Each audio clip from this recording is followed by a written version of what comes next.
At Complete, we see lots of patients with shoulder pain. In fact, it's one of the most common regions that we treat.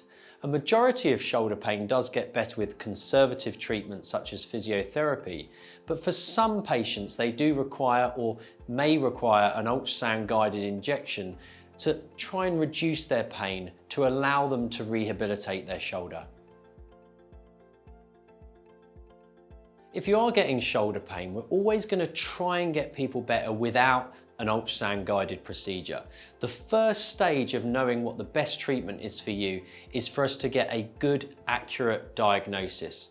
Some conditions we can do that without ultrasound imaging or an MRI, and some conditions we do need to actually look underneath the skin to get a little bit more information.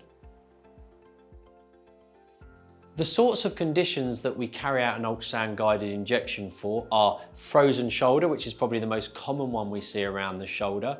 As I've already said, acromioclavicular joint pain, but also subacromial bursitis and some rotator cuff tears. Now, we would consider an injection for your shoulder problem if we've confirmed the diagnosis and we're confident we know what's going on. But also other things such as, does the pain wake you up at night? Because if it does, that can be very debilitating, but also it does indicate that there's some inflammation in the shoulder.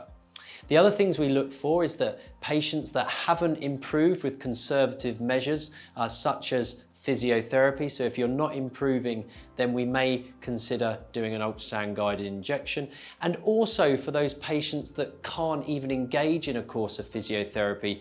The other very painful condition we see in the shoulder is calcific tendinopathy. And that's when you've got a bony deposit within the tendon itself. And often that comes with what's called a bursitis, which is inflammation of the sac above the tendon itself.